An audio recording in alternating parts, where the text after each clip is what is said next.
खुलुमबाय लोगोफोर, नोंथांमोनखौ फिन खनसेबाव आंनि चेनेलाव बरायहरनाय थाबाय। दिनै आं नोंथांमोननो अरुणदयनि 3.0नि मोनसे गोदान आपडेट लानानै फैलायबाय। अन्नानै नोंथांमोना भिडिअखौ जोबजासिम नायलां आरो सोरबाफोर आंनि चेनेलाव गोदानै फैदोंब्ला दासिमबो जुदि आंनि चेनेलखौ साबस्क्राइब खालामाखैब्ला अन्नानै चेनेलखौ साबस्क्राइब खालामनानै हो, लोगोसे लाइक आरो शेयारबो खालामनानै होदो लोगोफोर। बेबायदिनो आं नोंथांमोननो आसाम गभर्नमेन्टनि आरो इन्डिया गभर्नमेन्टनि जेसेबां आसनिफोर दङ आरो जबफोर दं बेफोरनि सोमोन्दै आं नोंथांमोननो गोदान आपडेटखौ होलांबाय थानो हायो दे लोगोफोर। आं बेखिनिखौ नोंथांमोननो आरो खनसेबाव खावलायहरखानाय थाबावबाय। दिनैनि आपडेटआनो जादों अरुणदयनि 3.0खौ जोंनि बिटिआरआव गोबां महिला आइजोफ्रानो मोननो हायाखै दे लोगोफोर। आरो आंनाव गोबां कमेन्ट्स फैदों, आदा जोंनिया माने मोननो हायाखै, जोंहा मोननो हायाखै, गोबाङानो बेफोरबायदि कमेन्ट्स हरदों दे लोगोफोर। गोबाङानो मोननो हायाखै बिटिआरआव अरुणदयनि 3.0नि राङारि अनसुंथाइखौ लोगोफोर। दा मा खारननि थाखाय मोननो हायाखै आरो मानो मोननो हायाखै बेखौबो बिथांमोना बेवहाय क्लियारलि जेबो फोरमायनानै होआखै दे, जेबो नटिस गैथ'वा लोगोफोर। अब्ला नोंथांमोना दाख्लै 12 थारिखनिफ्राय सोजेननानै दिनैहालागैसिम जेसेबां दिन जाबोबाय दिनैसिमबो सोबाय दं दे लोगोफोर अरुणदयनि 3.0खौ, जाय बिथांमोना गोदानै एप्लाइ खालामदोंमोन आरो सिगाङाव मोनखानाय 1.0 आरो 2.0नि जायफोर आइजोफोर दङ दे, महिला आइजोफोर दं, बिथांमोनाबो नैबे 3.0आव गोदानै अरुणदयनि राङारि अनसुंथाइखौ मोननो हायि गोबां दङ। मैयाथ' सानडे जाबाय, मैया सानसेयाव गेप्स थाबाय। दाख्लै 12 थारिख डिसेम्बरनिफ्राय जेसेबां सोबोदों नैबे दिनैसिमहालागै माने सोबाय दं आरो दासिमबो, आरो दिनैबो सोबावगोन लोगोफोर।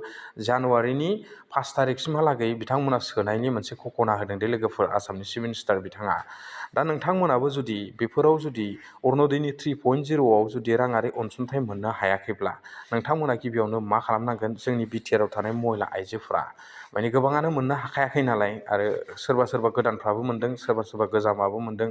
अब्लानिया नोंथांमोननो थाखाय बे नोंथांनि जुदि क्राइटेरिया जुदि मोनथावथाव जायोब्ला, नोंथांनि न'खराव बे बिथांमोननि होनाय क्राइटेरियाजों जुदि गोरोबोब्ला नोंथांमोननो मोनसे हेल्पलाइन नाम्बार होनानै दोनदों दे लोगोफोर। आं नोंथांमोननो नैबेयावहाय भिडिअनि गेजेरजों दिन्थिबाय, नैबेखौ नायनानै लाबानो जाबाय। नोंथांमोना जुदि क्राइटेरियाजों गोरोबोब्ला अरुणदयनि 3.0नि राङारि अनसुंथाइखौ जुदि मोनथावथावोब्ला नोंथांमोना नैबे हेल्पलाइनाव फन खालामनानै सोंहरनो हागोन। बेवहाय कल खालामनानै सोंहरनाय लोगो लोगोनो नोंथांमोननि जेसेबां क्राइटेरिया दङ आरो लोगोसे नोंथांनि जि मोनथावथाव माखासे माबाखौ बुंहरनानै लानो हागोन, अब्लानो नोंथांमोना अरुणदयनि 3.0नि जे राङारि अनसुंथाइखौ नैबे जानुवारिनि 5 थारिखनि गेजेराव नोंथांमोना मोननो हागोन दे लोगोफोर।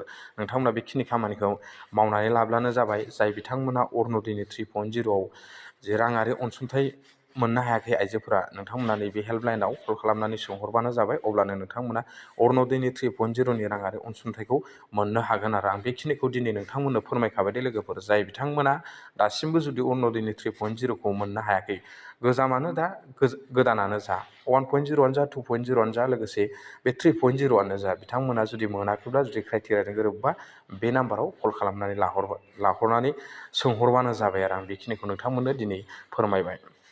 नेक्स्ट आपडेटनि सायावबो आं दिनै नोंथांमोननो फोरमायबावनो सानदों।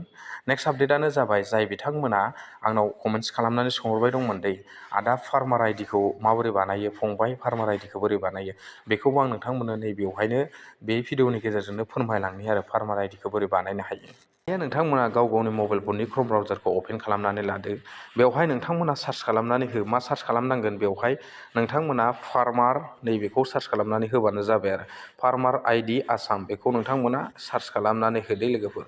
सार्च खालामखांनायनि उनाव नोंथांमोननाव बेफोरबायदि मोनसे इन्टारफेस शो जागोन। बेनिफ्राय गोजौनि जि लिंक दै, फार्स्टनि बे आसाम फार्मार, नैबेयावहाय रेजिस्टार्ड नैबेयावहाय नोंथांमोना थुबानो जाबाय। आरो बेवहाय खनसे क्लिक खालामनानै होदो।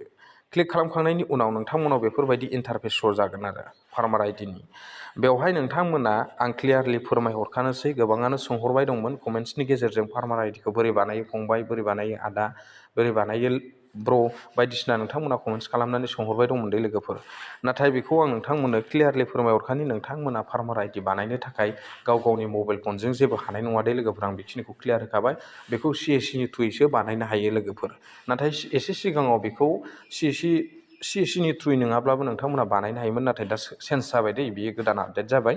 गभर्नमेन्टआ बेखौ गोदान आपडेट खालामना होबाय। नोंथांमोना बेखौ मायाव अनलि CSCनि थ्रुयैसो माने फार्मार आइडिखौ बानायनो हागोन आरो नैबेयाव थुबानो नोंथांमोना नुगोन नै CSCनि थ्रुयैसो नोंथांमोना बानायनो हागोन दै नोंथांमोननि खाथियाव जेसेबां दखानफोर दङ CSC सेन्टारफोर दङ बेवहाय नोंथांमोना थांनानै बे फार्मार आइडिखौ बानायनानै लाहैनो हागोन आरो बेवहायनो सोंहैब्लानो नोंथांमोना मिथिगोन माने मा मा डकुमेन्टस नांगौ बेखौ नाथाय आंबो बानायदोंमोन आंनि नाजानायनि गेजेरजों बेखौ नाथाय बिना CSCनि गेजेरजों नाथाय बेखौ बानायनो हाया दानिया चेन्ज जाबाय गोबां सोंहरनायनि गेजेरनि थाखायनो आं नोंथांमोननो बे भिडिअखौ लानानै फैफिनबाय आरो लोगोफोर बेवहाय फार्मार आइडि बानायनो थाखाय नोंथांमोना CSCनि गोनांथिथार नोंथांमोना खाथियाव थानाय CSCआव थांनानै बे फार्मार आइडिखौ बानायनानै लाहैबानो जाबाय आं बेखिनिखौ नोंथांमोननो दिनै फोरमायखाबाय दिनै भिडिअ एसेनोसै लोगोफोर थेंक इउ गोजोन्थों नेक्स्ट भिडिअ लोगो मोनगोन बाय बाय